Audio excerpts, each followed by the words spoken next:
Muito bom dia, muito boa tarde, muito boa noite para você que está acompanhando a gente nas redes sociais do Academia de Gigantes. Um projeto muito bacana que quer levar até você informação de qualidade. Você que quer ser um gigante na vida, um gigante na parte espiritual, um gigante na parte de empreendedorismo. E ao meu lado eu tenho a minha amiga, a jornalista Paula Assar. Tudo bem, Paula? Tudo bom e você, Pedro? Tudo bem também, graças a Deus. E aí vamos nesse projeto, que é um projeto gigante também, com esse gigante do palco, gigante do turismo e jornalista também, Pedro, né? E o nosso primeiro convidado de hoje... Nosso primeiro convidado, a infância desse gigante não foi nada fácil. Mineiro de Ipatinga, ele passou pelo limite emocional que arrasaria a maioria das pessoas. Mas ele renasceu das cinzas e não perdeu tempo. Ele construiu uma empresa do zero e levou a Bolsa dos Valores. E ele logo me deu uma informação quando chegou, que são 21 milhões de empresários no Brasil e só 450 estão na Bolsa de Valores, para você ter uma ideia do esforço que ele fez e do empreendedorismo que ele tem, né? Estamos falando de Anderson Murilo. Tudo bom, Anderson? Gente, brigadão estar aqui com vocês, Paulo e Pedro. Empreendedor, vamos lá. acabar. Empreendedor, palestrante e nas horas vagas... Chefe de cozinha. Ele pilota um fogão. É isso aí. Gente, obrigado por estar aqui com vocês. Parabéns, né, pela iniciativa. Costumo dizer que a gente só tem uma chance na vida, conhecimento. E o que vocês estão fazendo aqui é disseminar conhecimento. Então, quem capturar um pouquinho disso, não tem como dar errado, já né? Está crescendo. É isso aí. Eu queria só que você começasse, Murilo, falando pra gente, você teve uma infância sofrida, com violência, marcada pela doença dos seus pais, que num curto prazo você perdeu pai e mãe, e praticamente ao mesmo tempo, né? O que você pensava do futuro na época? Bom, Paula, nasci em Ipatinga, perdi 2 irmãos, um caminhão atropelou, um ano depois um outro caiu numa fossa e morreu afogado, 5 e 4 anos. Aí fui criado no Rio de Janeiro até os 18 anos de idade. Com 18 anos eu vim para São Paulo, né? Com 24 anos a minha mãe detectou um câncer no seio, né? E ela morreu no dia 1º de setembro de 94, e meu pai, 15 dias depois, morreu de câncer também. Tinham 51 anos de idade os dois, né? Dançarinos de bolero, né? Rei Canif.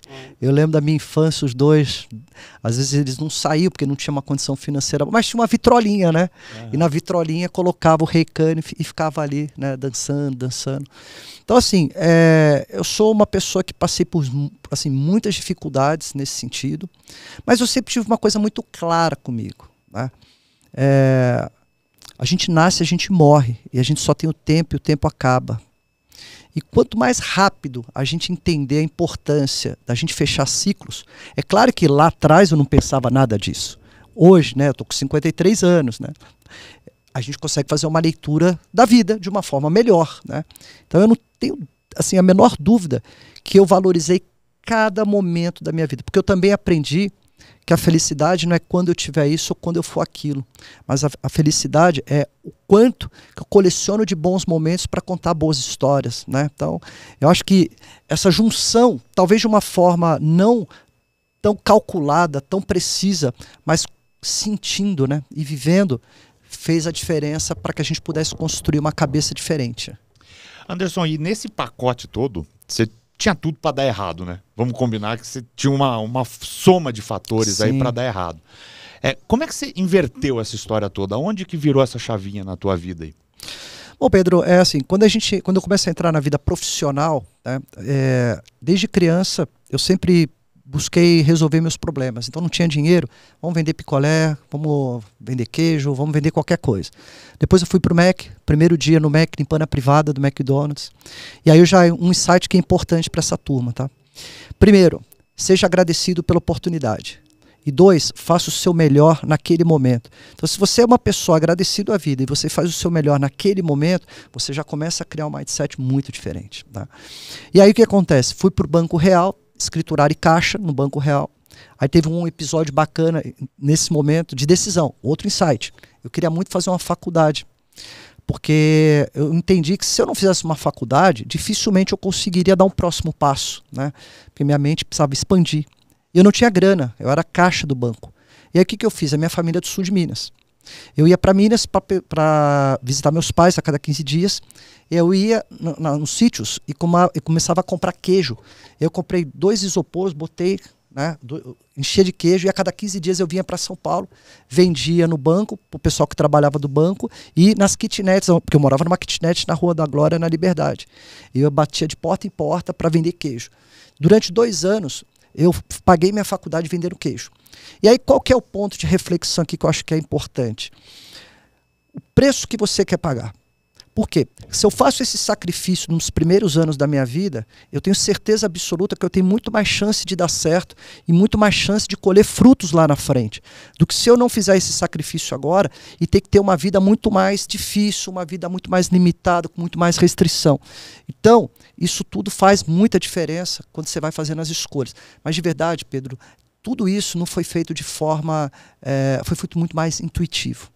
Tá? Não existia uma... Até porque eu venho de uma família muito simples. Né? Então, na minha família, a gente não discutia economia, não discutia empreendedorismo, não discutia carreira, não discutia planejamento financeiro. Eu sou um moleque de periferia do Rio de Janeiro, que estudou a vida inteira em escola pública, só ia para jogar bola e comer merenda. Nada diferente disso. Média 5, 6, repeti a 7ª série. Né? Mas meu pai sempre me falou uma coisa que foi muito importante. Talvez você não seja o aluno que vai estudar mais, mas seja esperto para colocar em prática aquilo que você vai estudar. Tá? Você não é tão estudioso, mas vai lá e coloca em prática. Então, essas escolhas intuitivas que eu fui fazendo ao longo da minha vida foi fazendo com que eu desse um próximo passo. E é claro que os passos que foram dados para frente já foram baseados em cima de conhecimento que eu fui adquirindo. Né? Então, é um pouco disso, sabe? É muito mais intuitivo mesmo. Você fez faculdade do quê?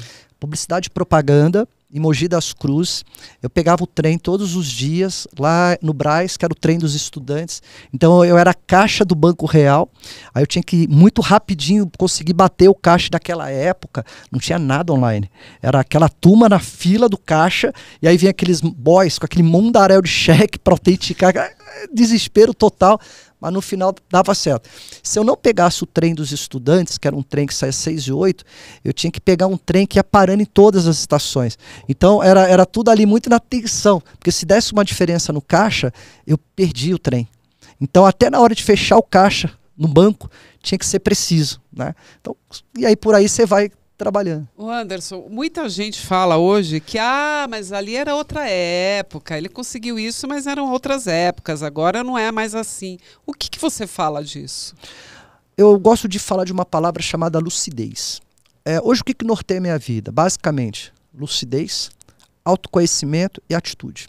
São 3 coisas que eu carrego para tudo.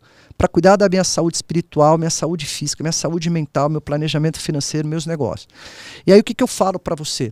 Faz um exercício muito simples da atitude que você toma hoje na sua vida e do resultado que você vai ter ali na frente em cima dessa atitude que você está tomando aqui. Então, ninguém precisa trazer uma fórmula mirabolante para falar sobre a vida. A vida é muito clara, a vida é feita de escolhas, né? E essas escolhas você consegue entender o resultado ali na frente. Então eu acho que quando você tem essa lucidez, eu acho que isso facilita e muito para que você tenha uma vida mais, sabe, uma vida mais próspera. Né? Como que você construiu a sua primeira empresa, né? E quando que você decidiu, cara, que você falou assim, não, eu vou ser o meu patrão, não vou mais ser funcionário de ninguém? Legal. Pedro, eu fui trabalhar na Sul América, na área de planos de saúde, e na Sul América, quem vendia o plano de saúde da Sul América eram corretores de seguros, que eram intermediários. E os RHs das empresas tinham muitas dores, porque ela colocava o plano de saúde, mas tinha muito problema de reajuste de preço. E por que acontecia? Porque as pessoas ficavam mais doentes. E não adiantava ficar mudando o plano de saúde. Você tinha que focar o RH numa gestão mais de qualidade de vida. Então, como é que eu olho mais para dentro do problema? Como é que eu desenvolvo ações preventivas mesmo? Que o saudável continue saudável, o não saudável mude o estilo de vida e venha a ser saudável. O crônico, que é o diabético, hipertenso, controle a patologia. E aí, o que aconteceu ali? Os RHs começavam a falar isso. Olha, preciso de ajuda, preciso de ajuda, preciso de ajuda. E isso é um outro insight importante. Você ter a percepção que a todo momento alguém está falando que tem uma dor. E não importa qual é o segmento. Seja uma dor de atendimento, seja uma dor do produto, seja uma dor da experiência. Tem várias dores. Então, se você tiver um pouquinho de assim, sabe? De insight, né? Esse é de falar assim, pô, peraí, tá toda hora falando isso para mim. E eu, naquela época, né, foi em 94, né, que eu montei a minha empresa chamada Base Brasil, junto com meu irmão, Alisson, beijão. E ali, o que que acontece? Eu falei, cara, sabe o que eu vou fazer? Vou comer pão com mortadela todo dia e vou investir numa empresa que vai ajudar a resolver esse problema. E vamos embora. E montei essa empresa na kitnet com R$1.000 de capital, na Rua da Glória. O ano que eu estava enterrando a minha mãe, né? 15 dias depois enterrando o meu pai, tendo que terminar a faculdade de Mogi, tendo que pegar o trem todo dia, um irmão de 18 que ainda não trabalhava. E aí o empreendedorismo salvou minha vida. Porque eu não tinha tempo de pensar em coisas ruins. E óbvio que meus pais, da onde eles estão, eu tenho uma proteção muito grande. Eu tenho uma coisa muito forte com meus pais, uma ligação muito forte. E a cozinha, depois eu conto um pedaço aí, o quanto que a cozinha é importante na história da minha mãe, da minha avó, que elas vão comigo para a cozinha, só para você saber. Então, ali quando eu fui montar essa empresa, eu montei basicamente porque toda hora ali estava falando que tinha essa dor. Né?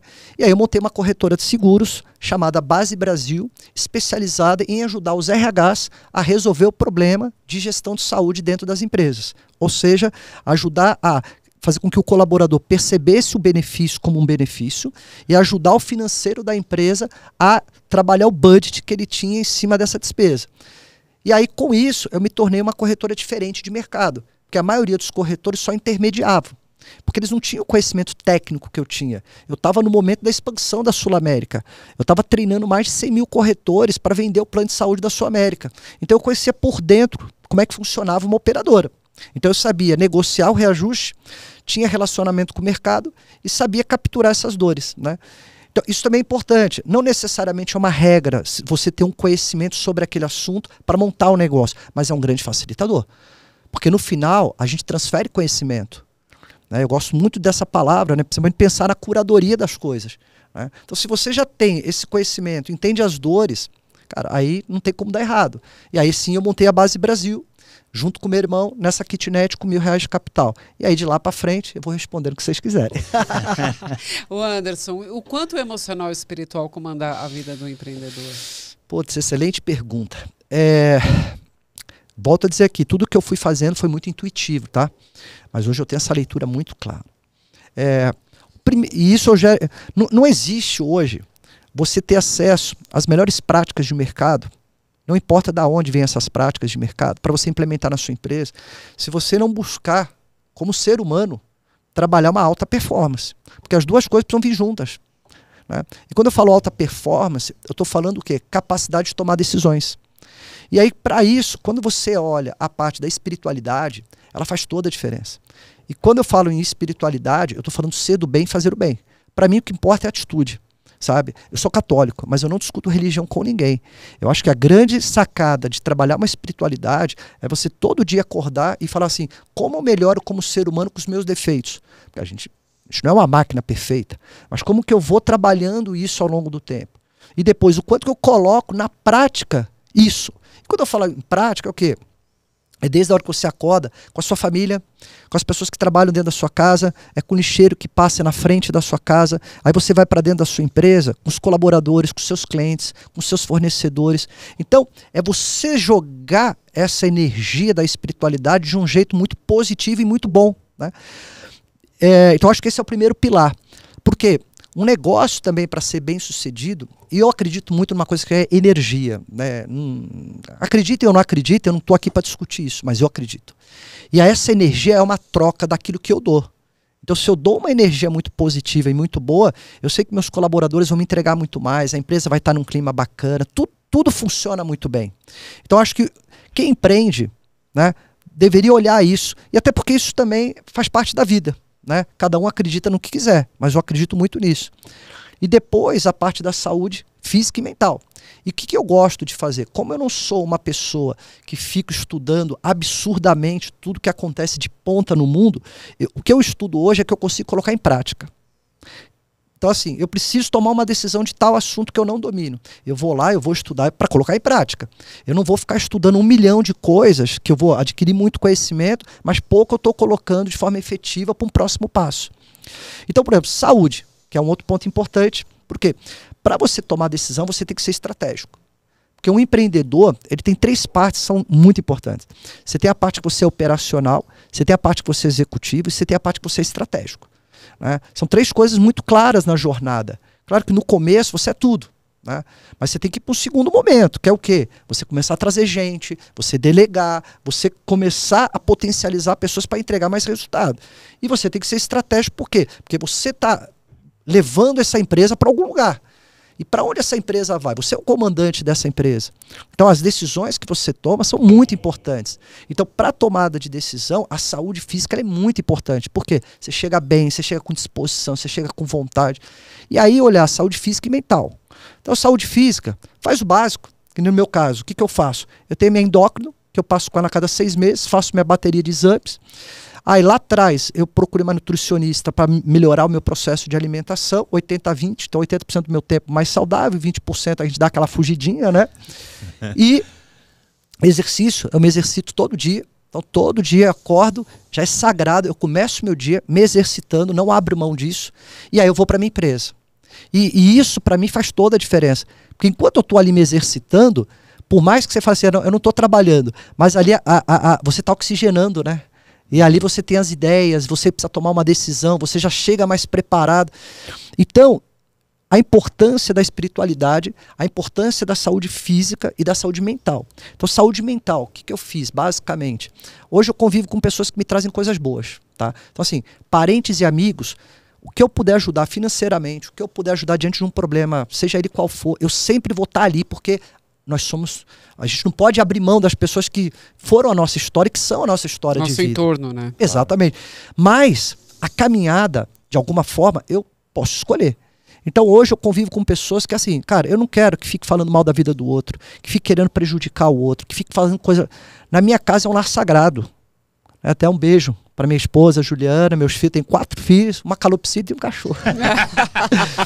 Mas no final, essa questão da espiritualidade, da saúde mental também, é tudo questão de escolha. É o que a gente chama de inteligência emocional também, né? Para lidar com as pessoas, né? Que é uma coisa cada vez mais rara, né? Que aí eu acho que envolve tudo, né? Sabe por quê? Porque quem empreende e precisa tomar boas decisões, você precisa, quase que chegar meio que zerado na sua empresa de todas essas outras situações. Por quê? Porque você começa ali... Então você não toma a decisão baseada em cima da faca do pescoço, sabe? Eu tô tão chateado com tanta coisa, com tanto problema, Então você tem que começar a entender como esvaziar isso e facilitar o processo. Então essa parte emocional faz toda a diferença. Você abriu sua empresa há 30 anos atrás, essa 94. Foi 94. São 30 anos. Você já é novo hoje. Há 30 anos atrás você era... cabelo, Pedro. Você era muito mais novo. Sem dúvida, saindo da faculdade, cheio de insegurança, cheio de medo, mas que percebeu um vácuo aí de mercado, talvez, uma oportunidade. Cara, mesmo com medo, porque estava sem grana, estava sem nada, com R$1.000 para abrir dentro da kitnet, você se jogou e falou, pode ser minha libertação, é isso? Pedro, empreender é bom demais. Né? Na verdade, a minha história, porque assim, hoje eu sou sócio e CEO de uma outra empresa, né, chamada Hub 5.0 Group, mas a minha primeira empresa chamava Base Brasil, que era uma corretora especializada em planos de saúde. Eu fiquei com ela durante 15 anos, e aí veio um fundo de investimento chamado Gulf, queria montar a maior corretora do Brasil, chamado Brasil Insurance, e convidou a gente para montar essa empresa, né? E aí em 2015 a gente fez o IPO da empresa, mas isso aí depois a gente entra nesse ponto. Respondendo a tua pergunta, é assim, isso é uma dica importante que eu dou também para as pessoas, né? A primeira coisa que a gente tem que ter em mente, que empreender, tudo bem se a pessoa quer ter uma empresa mais ou menos, quer ter a empresa como emprego e não como uma empresa. Eu acho que não cabe a mim aqui julgar as pessoas. O que cabe a mim aqui é me conectar com pessoas que querem prosperar suas empresas, que querem criar valor futuro para suas empresas. Então acho que esse é o meu papel aqui de trocar essas linhas de pensamento, né? Então a primeira coisa, Pedro, assim, eu precisava sobreviver e pagar a conta no final do mês.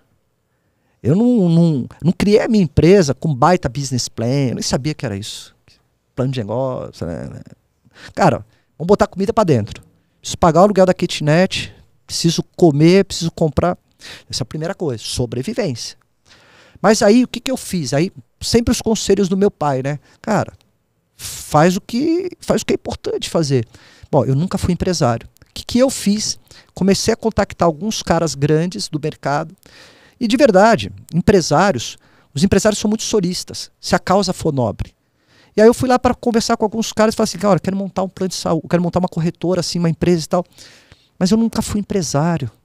A minha ideia é essa. Quais são os cuidados que eu tenho que ter? Né? Como é que eu começo a fazer da forma correta? E aí, essa palavrinha valor futuro vem lá de trás. Alguém me falou isso. Não foi minha família e não foi meus amigos.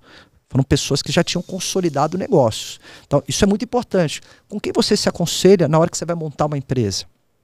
Não adianta você pegar conselho com amigo ou com parente. Você tem que entender pessoas que já construíram histórias. Eu acho que isso é fundamental. Por quê? Errar menos. Porque, de verdade, empreender é aquela pessoa que pega lá o fundo de garantia, pega a vida dele inteira e coloca ali. Agora, dentro disso, né, Anderson, desculpa te cortando, o brasileiro é muito imediatista nesse sentido, né? Porque ele foi dispensado, está desempregado, aí ele acha, bom, vou empreender porque aí eu vou ser o meu próprio patrão. Só que ele já quer sair ganhando logo nos primeiros meses. Fala sobre isso, qual é o erro disso? O que significa isso para uma empresa? Uma pessoa que está montando uma empresa já querendo comprar carro no mês seguinte com o lucro dele? Bom, Paula, quanto antes a gente sacar que a gente pode viver até os 85 anos de idade, acho que isso é um ponto importante, tá? Claro que Deus, não depende da gente, enfim, a dia e hora de todo mundo, né, não compete só a gente, né? Mas se a gente fizer uma continha de matemática básica, eu acho que a gente tem que fazer a coisa simples. O que é a continha de matemática básica? É o seguinte, e isso eu levo para minha vida, né? Que é o 10-50, né? Vamos lá, eu tô com 20 anos de idade. Tô com 20 anos de idade. E tive a oportunidade de empreender. O que eu tenho que pensar? O que vai valer mais a pena na minha vida? 10 anos ou 50 anos? O que vai valer mais a pena na minha vida? Eu usufruir desse tempo. Então o que acontece? Se eu já saco isso rápido, dos 20 aos 30 anos de idade, todo o dinheiro que eu vou ganhar na minha empresa, eu vou reinvestir em duas coisas que são cruciais: conhecimento e na empresa. Não dá para não investir nessas duas coisas. Então, eu sou aquele cara que saiu do subúrbio do Rio, lá do bairro do Jacaré, né? Assim, pô, cara, minha condição de vida era muito simples. Nunca estudei escola pública, nunca estudei escola particular, sempre escola pública. Então, o que eu tive que fazer? Eu tive que sacar coisas. Então, se eu pego os 10 primeiros anos e não tenho vaidade, isso é muito importante. Porque a gente tem essa coisa de achar que eu tenho que ter primeiro status para ganhar respeito. Primeiro eu construo história. E aí sim eu ganho respeito. Não é se você está rodeado de pessoas que medem você pelo que você tem e não pelo que você está construindo, você está errado. Você não tem que estar cercado dessas pessoas. Então, quando você já toma uma decisão de falar assim, 10 anos, e quando eu falo investir na empresa, eu estou falando exatamente em quê? Investir em pessoas, investir em processo, tecnologia, posicionamento de marca, estrutura de venda, muito marketing. Tem que investir. Então não dá para você comprar carro nesse período. Porque carro, gente, é um meio de transporte, não é patrimônio. Carro é para te levar em algum lugar. E muitas vezes a gente compra porque eu tenho que chegar na casa lá da minha sogra com um carro. Por quê? Porque as pessoas vão ter que me respeitar por isso. Aí o que acontece? Então, como hoje o Brasil, 95% dos empresários sofrem muito. Quando eu falo sofrer, é sofrer. Sofrer para pagar a conta ali no final do mês, né? E 62% fecham as portas.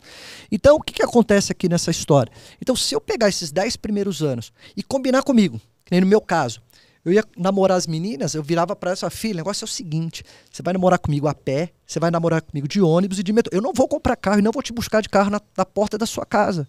E assim vai ser, porque eu primeiro tenho que fazer uma história como empreendedor forte. E aí quando eu cheguei aos 30 anos de idade, a minha empresa já tinha 50 colaboradores, eu já tinha uma estrutura bacana na Paulista, né? E aí sim, eu comecei a comprar, mas ainda muito timidamente, sabe? Porque eu era o cara que menos ganhava na minha empresa. Quem mais ganhava, eu tinha pessoas que ganhavam mais dinheiro, porque no final do dia, são essas pessoas que vão fazer essa empresa criar valor futuro, né? E aí dos 30 até mais ou menos uns 38, Eu fiz uma empresa de 250 colaboradores. A empresa já estava bem posicionada no mercado. Qual era a empresa? Base Brasil. Era a Base Brasil. Base Brasil. A empresa já era referência de mercado nesse segmento de corretora de planos de saúde. Eu com meu irmão 6 anos de diferença a menos, né? A gente construiu uma história assim bem legal.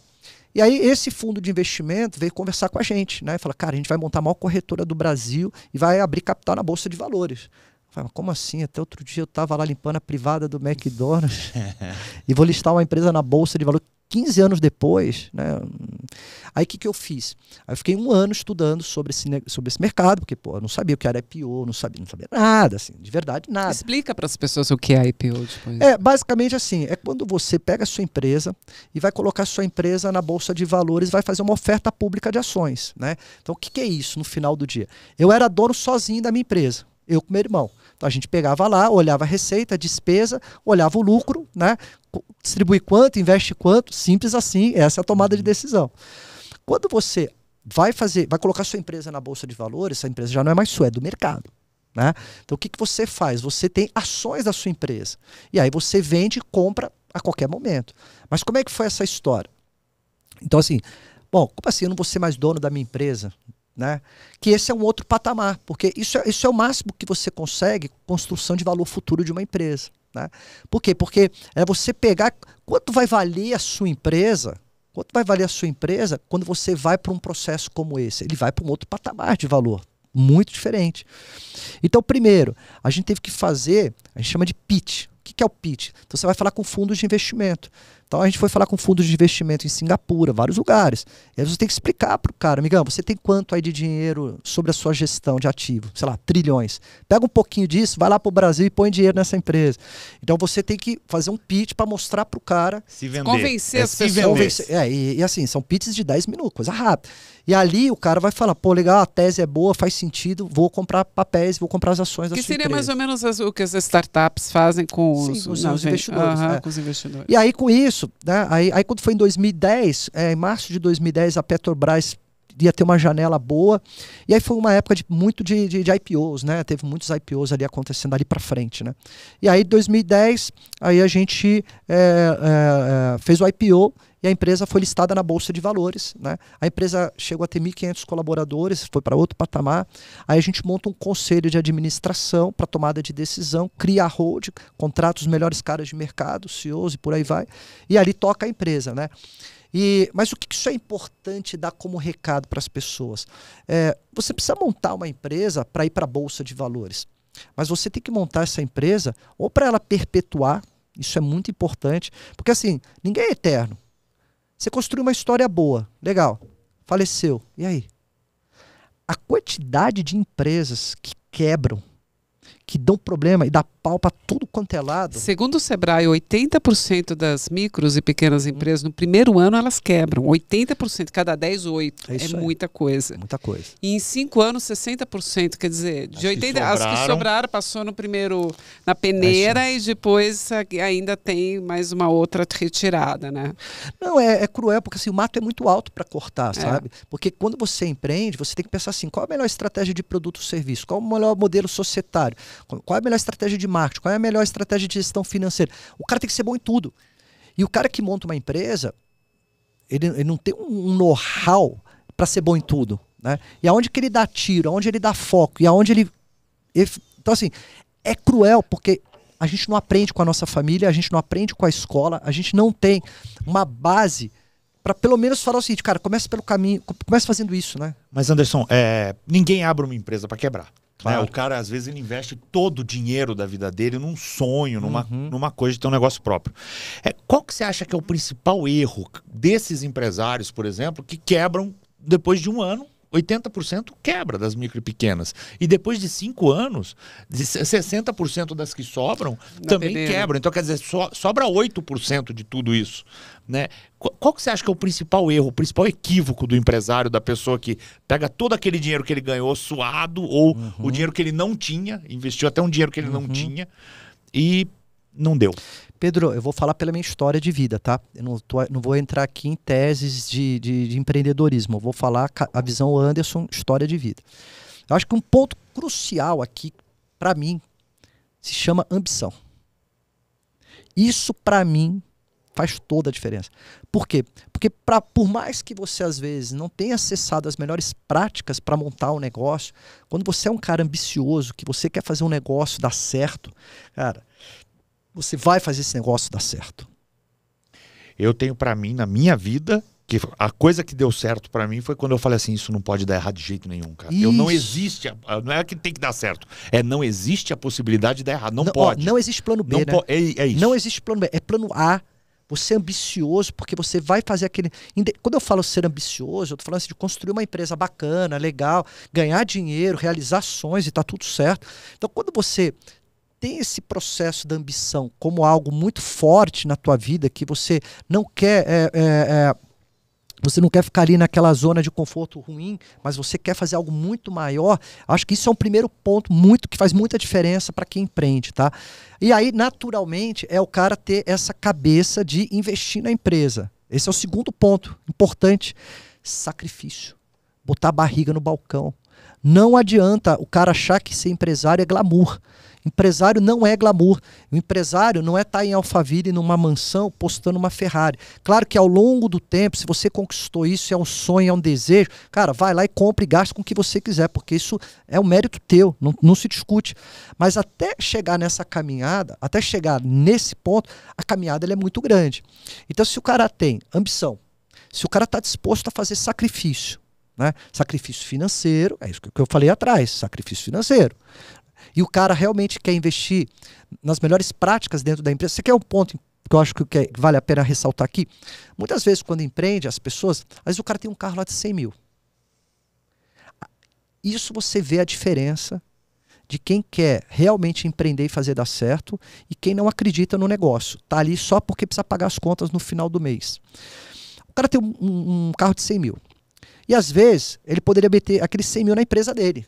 Ele poderia contratar mais gente, expandir vendas, estratégia de marketing. E aí você vira para ele e fala assim, vamos pegar os 100 mil e vamos dar um próximo passo aqui na empresa investindo, só que parece que precisa vender teu carro de 100 mil. Não quer dispor, né? Então, são decisões... Isso aqui é um jogo, gente. A gente não pode...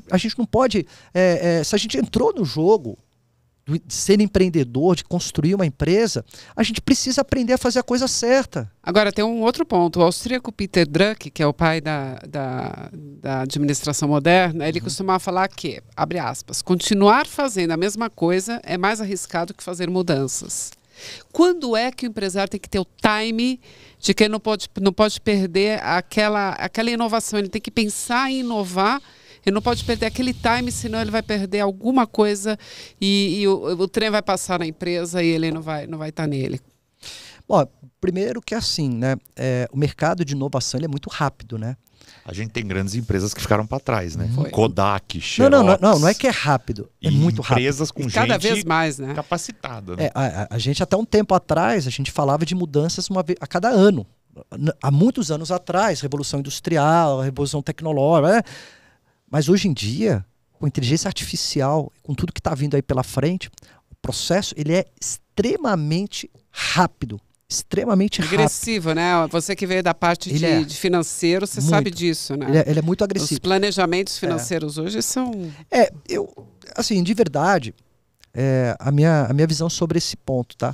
Eu acho que primeiro, no primeiro ano de um negócio, você pode realmente ter uma cabeça mais empreendedora, no sentido de ir lá e fazer de qualquer jeito, do jeito que dá para fazer, do jeito que dá para sobreviver.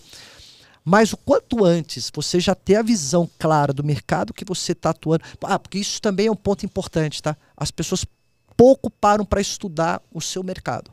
Esse é um problema sério. E mal sabem precificar, né? Mal sabe. Então, hoje, o que acontece? O cara... eu sou empreendedor. Legal, tive uma ideia boa, tenho uma grana bacaninha, vou montar ali um espaço legal, vou chamar um arquiteto para fazer um negócio bacana, tal, abro a porta e o cliente não entra. O cliente começa a entrar e daqui a um tempo o cliente deixa de entrar.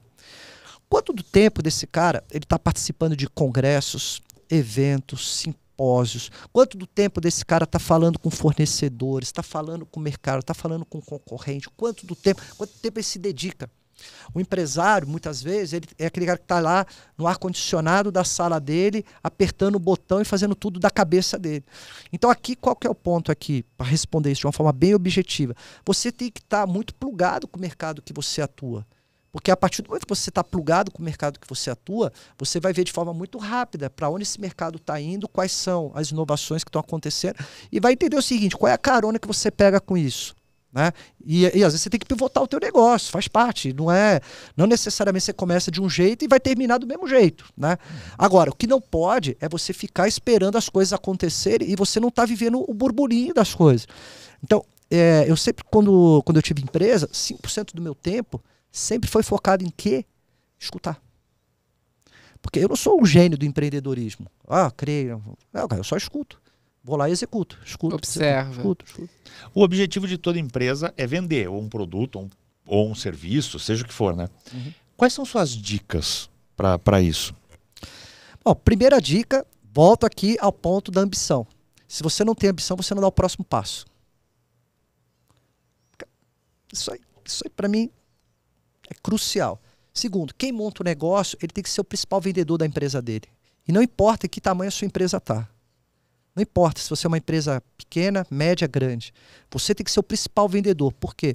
Porque a partir do momento... Porque a venda, no final do dia, é o quanto que... Assim, eu nunca gostei de me considerar um balcão de vendas, tá?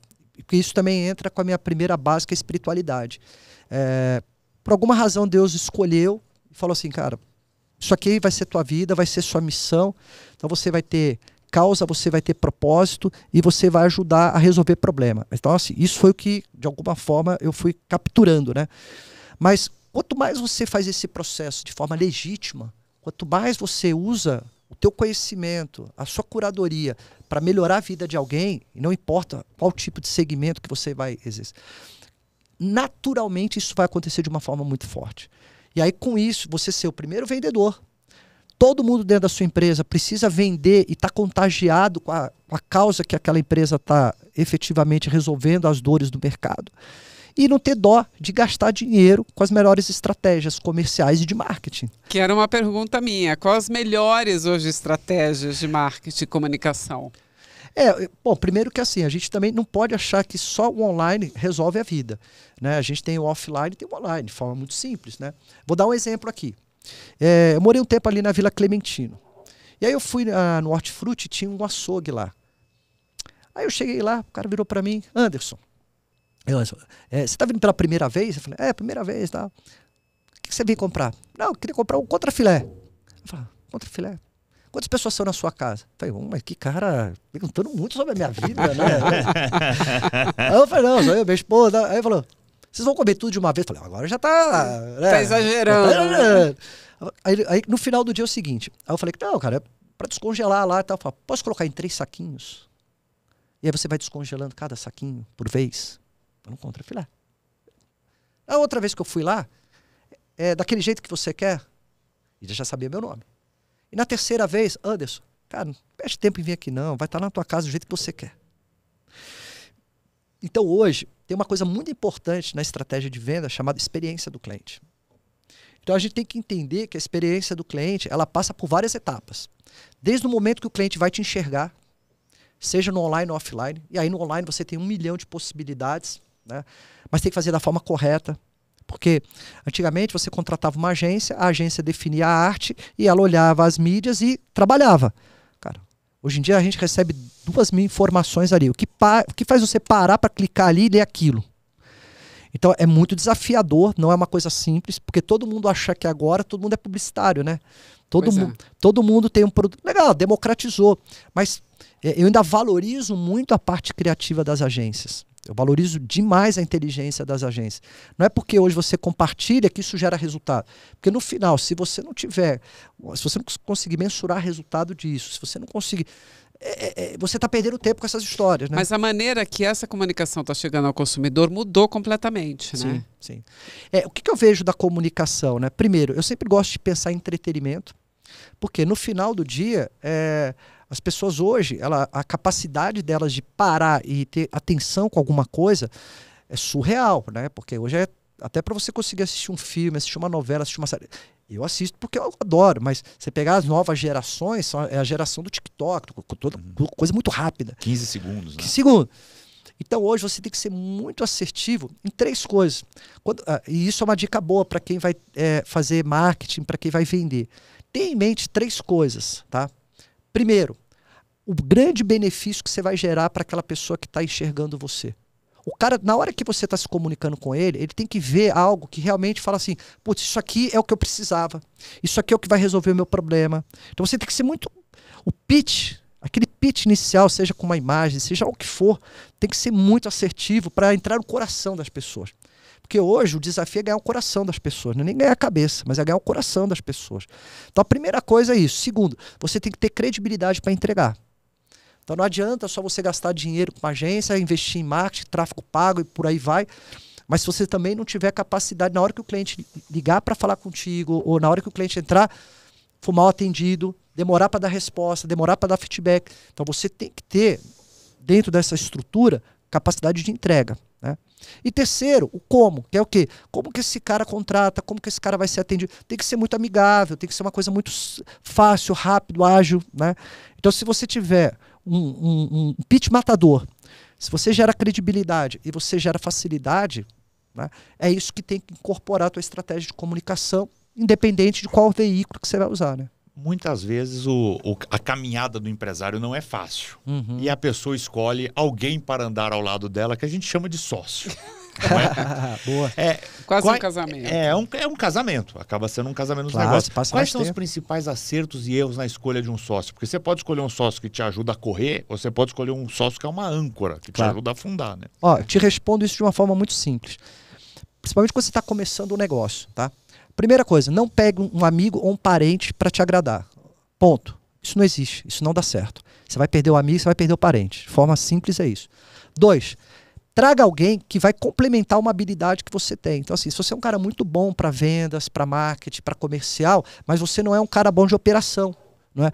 Então, assim, você tem um sócio que é um cara que vai estar ali, de alguma forma, ajudando você a entregar e cuidando da operação. Então, legal, os dois vão crescendo junto. Um traz dinheiro e o outro vai ajudando na entrega do processo. Então, se você tiver que trazer um sócio, traga por habilidade e não porque você conhece esse cara. Então, isso olhando um sócio mais tradicional.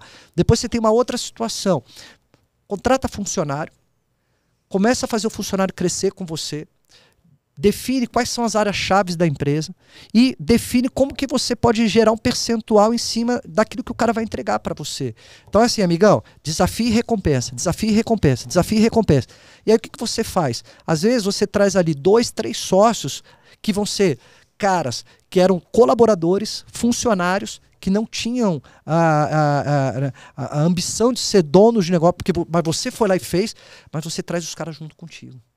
E esses caras vão dar a alma para essa empresa dar certo. É uma outra possibilidade de você pensar, se você não tem grana para trazer um sócio, pensar em trazer esses caras junto. Ou, se você vai trazer um investidor do mercado, fundamental, entenda a história desse investidor. Quem é o cara que está... Porque não adianta você trazer um cara para colocar dinheiro. Você tem que entender o que esse cara já fez. E como atrair investidores? Agora uma pergunta muito boa. Que vale 2 milhões de dólares. É a pergunta de 1 milhão. E hoje, inclusive, até para falar para vocês o que eu estou fazendo hoje, eu criei uma empresa chamada Hub 5.0 Group. Não vou fazer jabá da minha empresa, fica à vontade. Mas é importante entender o que a gente fez no final do dia. A gente entendeu exatamente o seguinte: qual é a dificuldade de quem vai falar com o investidor e qual é a dificuldade de um investidor quando olha uma oportunidade, né? Bom, primeiro, quem vai falar com o investidor não tem a mínima noção o que o investidor quer ver. Não tem a mínima noção. Às vezes o cara tem uma ideia muito boa, mas ele não sabe nem conversar. Ele não sabe nem fazer um DRE da empresa dele, né? Ele não sabe o valuation da empresa dele, não sabe nada. Então, o Hub, o que ele faz? A gente cuida da execução no olhar do investidor. Para quê? Para a parte contábil, financeira e marketing. Por que contábil e financeiro? Eu preciso cuidar muito bem do dinheiro do cara. Aquela empresa tem que estar com a parte financeira muito bem ajustada e muito bem gerida. E o marketing por quê? Porque eu preciso aumentar a receita do cara, né? Então, olhando essa linha de pensamento, funciona exatamente assim. Hoje, muita gente sabe o que tem que fazer. Ele sabe. Você está alugando um sócio, é isso? Como assim? Alguém que faça toda a parte de gerencial, de planejamento administrativo da empresa, é isso? Exatamente, a gente tá. faz. Então, o que acontece aqui dentro dessa linha de pensamento aqui? Hoje, o que é importante entender? O meu negócio, eu consigo escalar o meu negócio? Quando eu falo escalar, eu estou falando o seguinte, eu posso criar uma rede de franquia, eu posso criar algo que vai gerar uma velocidade de crescimento de uma forma mais exponencial. Então, o meu negócio é escalável? Né? Isso é uma pergunta que é importante que seja respondida, porque nem sempre os negócios eles são escaláveis. Às vezes você tem lá um artista que, é ele. Às vezes para você replicar ele é mais difícil, não tem como. Mas você pode vender uma marca dele. Você pode vender uma marca. Então, tudo no final do dia, a primeira coisa é você precisa ter essa percepção. Porque o investidor, o que o investidor gosta? De escala, receita, uma boa margem de lucratividade, muita tecnologia embarcada. Né? Então, tudo isso são componentes importantes para quem vai investir numa empresa. Porque o investidor, e aí você tem várias séries de investidores, né? Até chegar nos fundos de investimento que vão aportar milhões, sei lá, 100, 500 milhões. Só que para isso aqui acontecer, né? Então, essa trajetória era muito importante. Outra coisa importante, atrair investidor para a empresa não é pegar o dinheiro e comprar uma Ferrari. Atrair investidor para a empresa é fazer a empresa ir para um próximo passo. E aí o que vai acontecer aqui? Aonde a gente precisa investir para que essa empresa dê o próximo passo? Temos que investir em tecnologia, temos que investir em estratégia de marketing, estratégia comercial. Então não pense você que o investidor coloca dinheiro para não investir, para dar o próximo passo. Porque aonde que é o grande ganho do investidor? É lá na frente. É na hora que ele atrai um fundo, qualquer coisa do tipo, e ele vai vender lá o pedaço dele. O que o investidor olha quando ele vai investir numa empresa? O que ele analisa? Ele olha o time. Né? O time é muito importante, que é a cabeça do cara que está ali. Porra, tem que ser um cara que entenda o valor futuro. Um cara que fala assim, cara, eu vou ganhar 5 mil reais por mês. Eu não vou tirar 50 mil por mês. Eu vou ganhar 5 mil reais por mês e todo o dinheiro que vai entrando, reinvestindo na empresa. Reinvestindo na empresa. Então, assim, a cabeça do empresário é fundamental. O time é muito importante. A tecnologia embarcada ela é muito importante.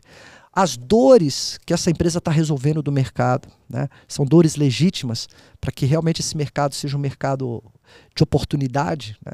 Então, quando você tem esses componentes e você tem uma empresa muito bem ajustada na parte contábil e financeira, que aí com isso, o olhar do investidor é assim, eu não tenho que ficar aqui perdendo muito tempo com determinadas coisas. A empresa já está preparada. Né? Então é isso que também a gente faz lá no Hub 5.0. A gente prepara sempre pelo olhar do investidor. Então, em vez do cara ter um contador tradicional básico, a gente arruma toda a casa. Por quê? Porque tem planejamento tributário, blindagem patrimonial, que é a estruturação de holding. Hoje todo mundo que monta uma empresa, todo cara que é empresário, tem que saber o que significa essa palavra, holding. Blindagem patrimonial, cara, assim, 1% sabe.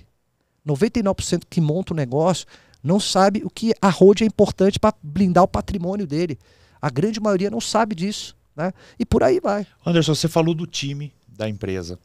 Como que a gente implanta as melhores práticas de uma equipe? Porque é o seguinte, a gente está aqui conversando e pode ser que quem está assistindo a gente, o cara fala assim, isso é legal para uma empresa grande, isso é legal para uma empresa que tem 50 funcionários, mas eu tenho aqui uma pastelaria com a dona Maria no balcão, o seu Antônio ali que frita pastel. Só fazer um adendo aí no teu... Desculpa que eu te cortei. O Alex Atala uma vez falou uma frase que eu acho que cabe bem nisso. Das pessoas que, vou abrir uma cozinha e vou sair vendendo coxinha. Ele fala, nem todo chefe de cozinha é um restaurateur. Claro. Tem gente que não sabe gerir um restaurante, né? E isso é um erro fundamental para quem tá começando, né? Desculpa que você... Não, mas e implantar, por exemplo, essas melhores práticas para a equipe, vale desde uma empresa gigante até numa empresa pequena, porque a empresa gigante não começou gigante. Ela, para chegar lá, ela foi crescendo. O que você acha mais importante nisso, cara? Como que a pessoa consegue implantar essa estrutura para a equipe? A primeira coisa que você tem que ter em mente é o conceito de esforço e recompensa. Não adianta só você achar que você contrata alguém para dar emprego. Eu acho que você precisa criar sempre um incentivo para que quanto mais essa pessoa ela te entregue de resultado, mais ela se beneficie disso. Acho que isso ela também tem a ambição, pelo menos. Exatamente. Né? Ela tem Por quê? Porque se você já tem essa mentalidade, você já sai da frente daquela pastelaria que vai pagar o mesmo salário ou vai pagar R$ 100 a mais. Né? E a pessoa que está produzindo ali, ela vai se sentir prestigiada de saber que ela está entregando mais e cada vez que ela entrega mais ela vai ganhar, porque é recompensa. Eu acho que o primeiro ponto aqui é você ter essa clareza. Você não pode simplesmente achar que assim... porque a gente que é dono de um negócio, a gente só consegue prosperar o negócio se a gente consegue trazer o time junto. E o time junto não é só, cara, dar tapinha nas costas. A galera precisa botar dinheiro no bolso. Né? Eu acho que isso é um primeiro ponto importantíssimo, sabe? Para você ter em mente. Então, por isso que você já tem que ter em mente o seguinte, peraí, esse dinheiro aqui eu não vou trocar de carro, esse dinheiro aqui eu não vou comprar um apartamento, esse dinheiro aqui vai para a equipe. Eu vou melhorar a condição da minha equipe de trabalho. Então, por quê? Porque o pilar de uma empresa é basicamente o quê? Pessoas, processos e tecnologia. Então, se eu não tiver bem alinhado pessoas, processos e tecnologia, dificilmente eu consigo prosperar uma empresa. Então, Pedro, esse é o primeiro ponto que é fundamental. Estabelecer essa relação de muita transparência e mostrar para onde o negócio vai e detalhe, e falar claramente para essa pessoa qual é a expectativa que você tem com essa pessoa. Então, cara, você precisa ser uma pessoa boa de clima, você precisa entregar resultado e por aí vai. Então ali, é a partir do momento que você vai crescendo um pouquinho mais, porque hoje a gente não tem um RH estratégico, a gente tem um DP que roda a folha e paga as coisas, no final do dia é isso. Mas o quanto antes também você já começar a entender um pouquinho o que é o RH estratégico. Cara, pensar em cargos de salário, plano de carreira, plano de desenvolvimento, mas vai fazendo caseiramente. Você não precisa ter que esperar ter um diretor de RH bam para criar isso dentro da sua empresa, sabe?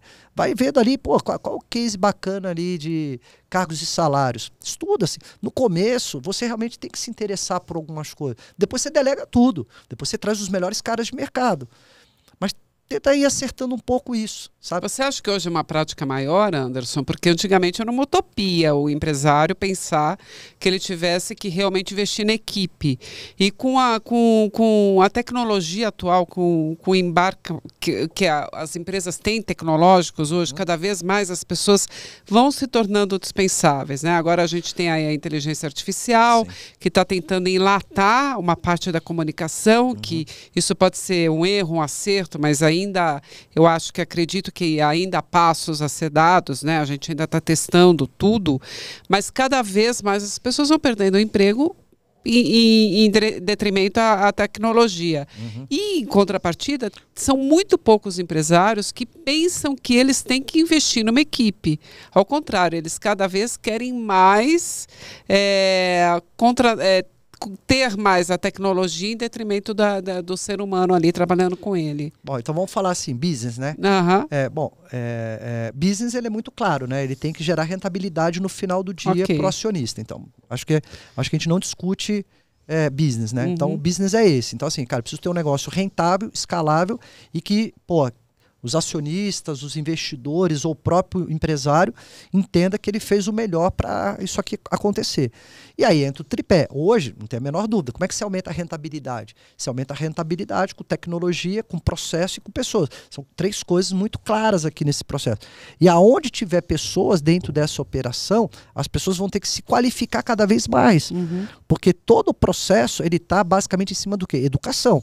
Então a gente sabe dos problemas estruturais que a gente tem de educação, que são gigantes, né? A gente não sabe falar, interpretar texto, a gente não sabe fazer conta de matemática. Então, a gente não... Analfabetismo funcional. Total, e a gente não sabe, né, o que é uma carreira. Eu vou te dar um exemplo. Eu tenho 5 projetos sociais, são mais de 10 mil jovens que eu converso, impacto, por aí vai. Carreira, por exemplo, uma das coisas que eu falo com a molecada. Assim, amigão, você vai arrumar um emprego? Primeira coisa, pesquisa tudo sobre aquela empresa no mercado. Pesquisa sobre história, mercado, concorrente. Na hora que você for para a entrevista de emprego, você não vai chegar lá pro cara e vai falar que você está lá para apertar parafuso. Não, cara. Você está lá, exemplo, né, se fosse uma fábrica que fabrica máquinas para hospitais. Eu estou aqui para salvar vidas. Eu não estou aqui para apertar parafuso. Então, na hora que o recrutador estiver te entrevistando, você já tem que mostrar o interesse de estar naquela empresa. Hoje, 90% dos jovens chegam para uma entrevista de emprego, nem sabem o que a empresa faz, nem sabem o que eles vão exercer, nem sabem o ramo de atividade da empresa. Ah, não, eu vi aqui que tem uma vaga aqui XPTO, e nem se interessaram pela empresa. Então, assim, você já vê que são coisas tão básicas. E aí eu ensino os jovens a importância de chegar para uma entrevista de emprego. Cara, você tem que se interessar por aquela empresa, pela história da empresa. Outra coisa, você acabou de ser admitido na empresa, você vai chegar lá para o dono da empresa, vai lá bater na porta dele, agradece pela oportunidade que ele está te dando e fala que você vai ser o próximo presidente da empresa, que você quer que ele vá para o conselho e que você vai ser o presidente da road dessa empresa. Ninguém faz isso.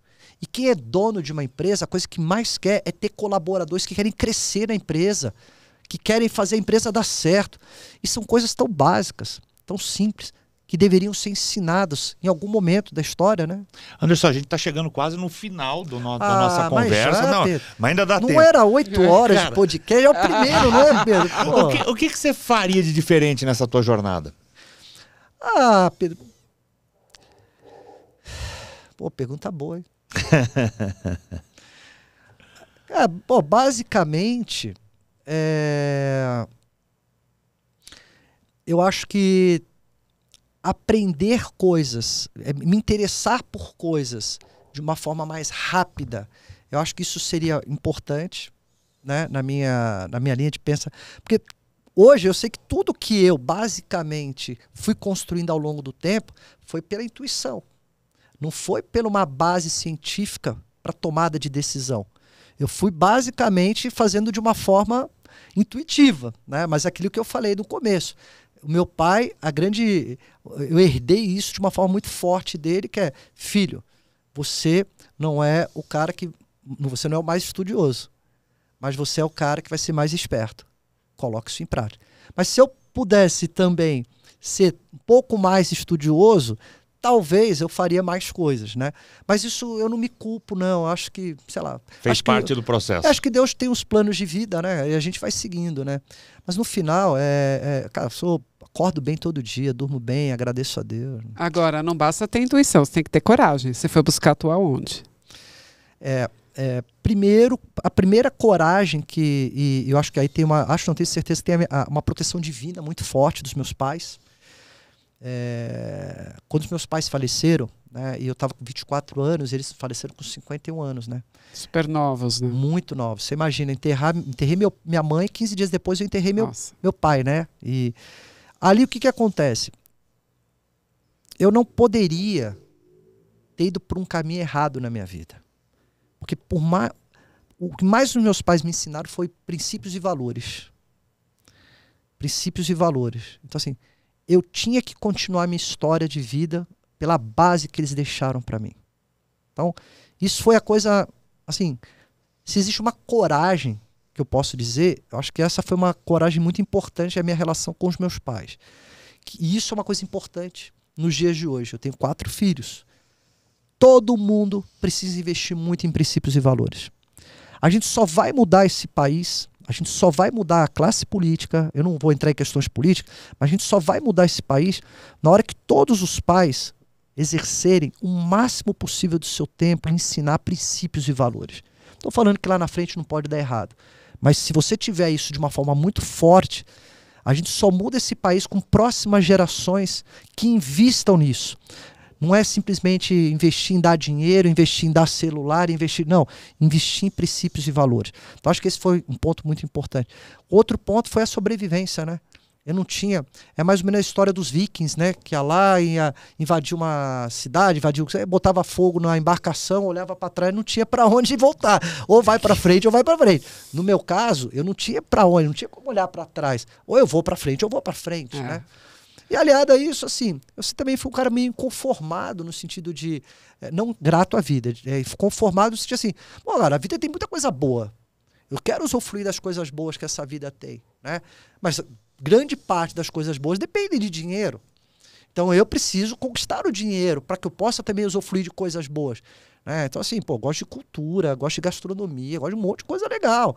Então acho que esses componentes, assim, esses 3 foram importantes. Anderson, vamos dizer que você só pode, de todo o teu conhecimento, de tudo que você aprendeu durante a vida, você só pode deixar um conhecimento para alguém. O que você deixaria? Qual seria a sua dica de ouro para quem está assistindo a gente agora?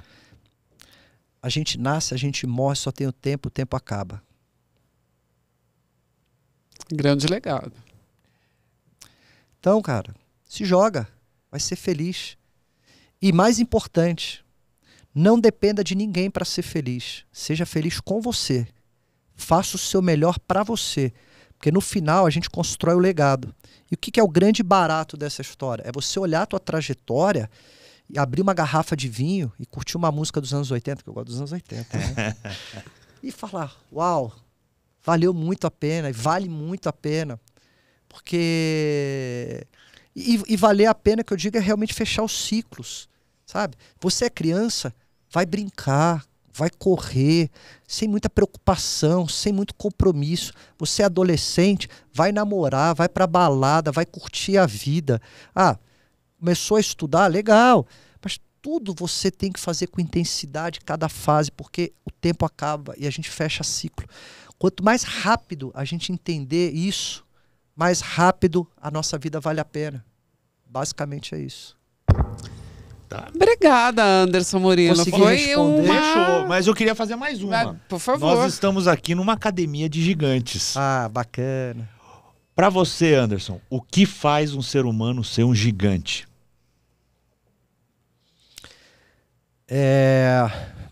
Entender que cada um de nós aqui fomos escolhidos. Nós fomos escolhidos, né? Isso, eu acredito nisso.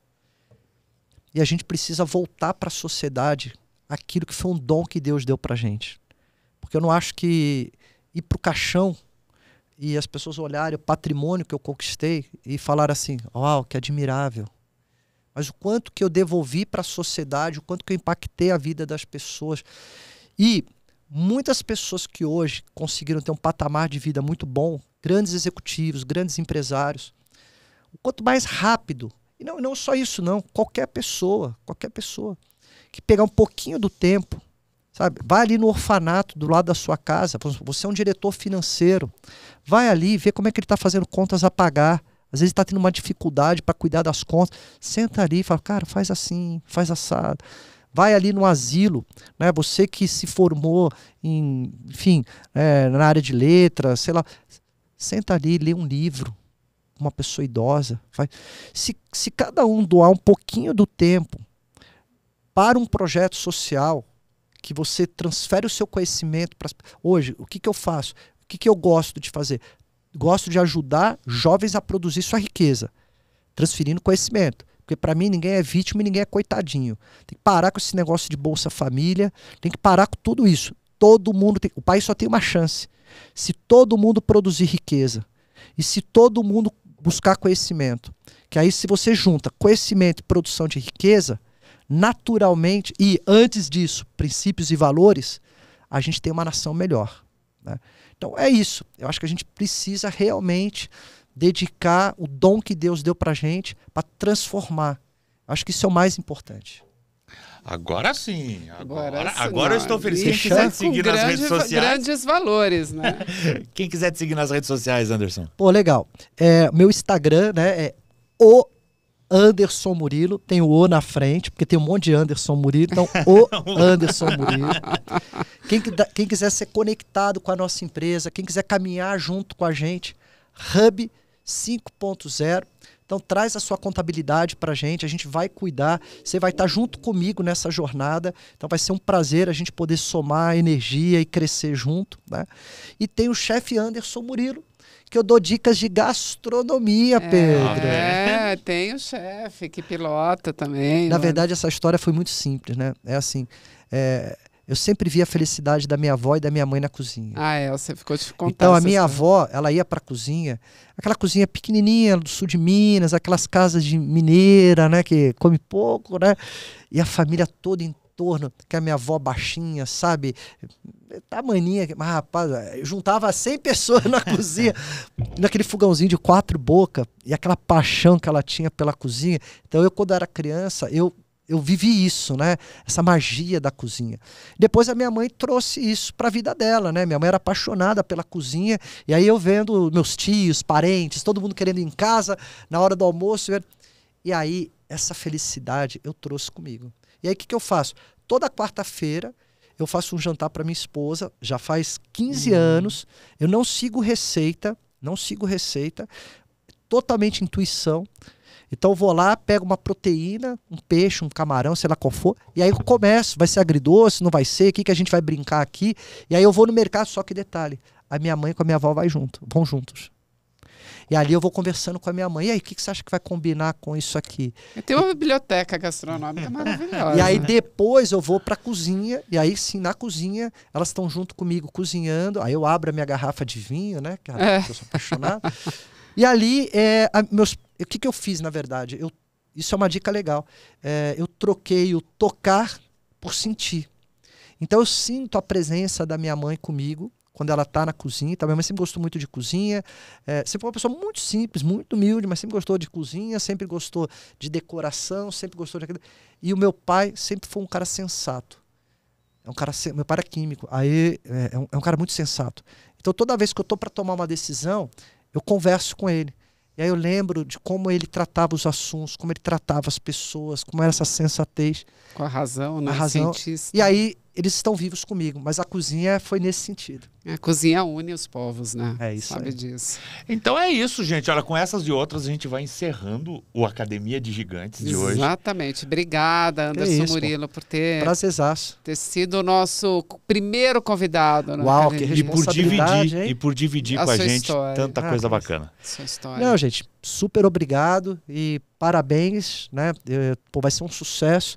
Porque eu acho que o que tem aqui por trás é uma intenção muito legítima de vocês compartilharem conhecimento. E isso aqui tem um valor incrível. É uma hora que a pessoa está escutando, às vezes está indo no trem, põe um fonezinho, está não sei aonde. Em vez de você ficar perdendo tempo vendo cocô, o povo, né, tirando o cocô ali no Instagram do outro. Cara, para uma horinha para escutar.